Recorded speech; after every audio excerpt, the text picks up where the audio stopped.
एक छोटा सा गांव था, रामपुरी। शांत, सुंदर और सुबह की धूप में चमकता हुआ। उसी गांव में श्यामलाल और उसकी पत्नी गौरी एक छोटा सा खीर का ठेला चलाते थे। खीर का स्वाद ऐसा कि एक बार कोई खा ले फिर भूल ही नहीं सकता। गाढ़ी दूध की महक, ऊपर से इलायची, केसर और मेवे का तड़का।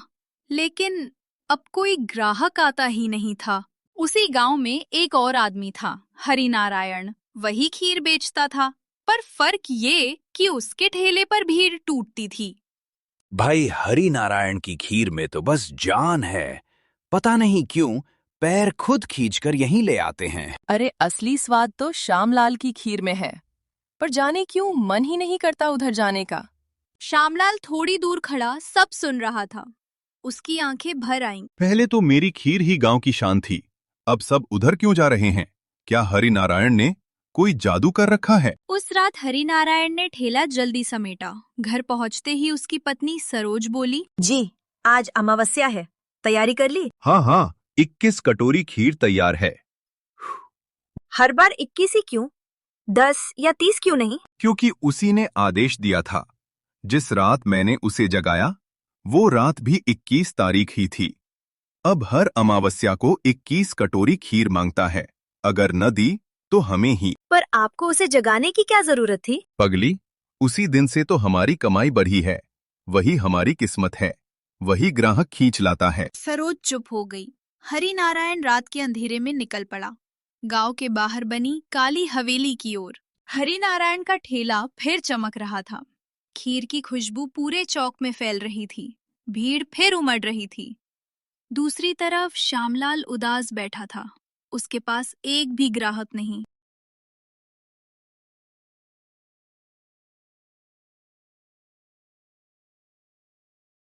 गांव में शहर से एक जोड़ा आया, अर्जुन और सुरभि।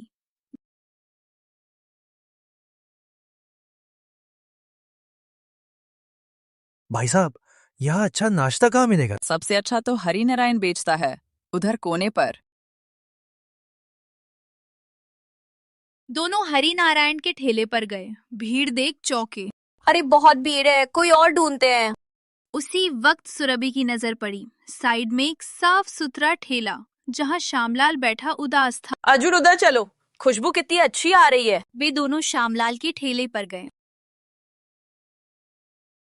आइए साहब, गर्मा गर्म खीर दूं? हाँ भाई, 2 कटोरी देना। उन्होंने खीर चखी और दोनों चौंक पड़े। वाह, ये तो शहर से भी बढ़िया है। पर इतनी बढ़िया खीर के बाद भी यहाँ कोई ग्राहक नहीं। श्यामलाल दुखी होकर सारी बात बता देता है। अर्जुन हंसकर बोला, भाई ये सब भ्रम है, जादू टोना कुछ नहीं, बस समय का फेर है। वे चले गए। लेकिन उधर हरिनारायण सब सुन चुका था। उसके चेहरे पर घबराहट साफ दिख रही थी। हरिनारायण भागा भागा फिर रात होते ही काली हवेली पहुंचा। अंदर से मंत्रों की आवाजें, ठंडी हवा, किसी के चलने की आहट। 10 मिनट बाद वह पसीने से तर बाहर निकला, बहुत डरा हुआ। अगली सुबह अर्जुन और सुरभि उठे। अजीब है, मेरा मन खुद हरि नारायण के ठेले पर जा रहा है। मेरा भी। कल तो कहा था ज्यादा भीड़ है। दोनों हंसते हुए हरिनारायण के ठेले पर चले गए। श्यामलाल दूर से देख रहा था। उसका दिल टूट गया। तो शहर वाले भी जादू के असर में आ गए। शाम को अर्जुन और सुरभि श्यामलाल के घर पहुंचे। श्यामलाल जी, जो आप कह रहे थे शायद वो सच है। क्यों, क्या हुआ? हमने हरि नारायण को काली हवेली जाते देखा।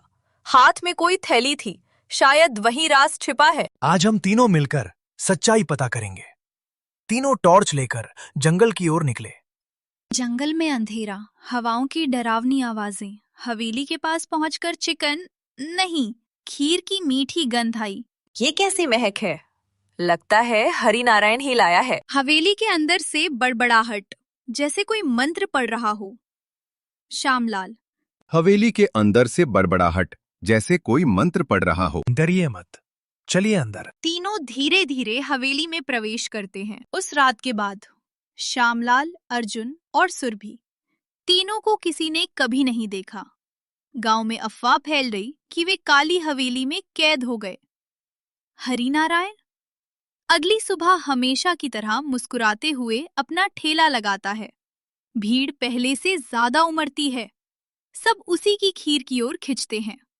और इस तरह खत्म हुई कहानी एक लालची खीर वाले की, जिसने अपनी सफलता एक अंधे राज के हाथ बेच दी।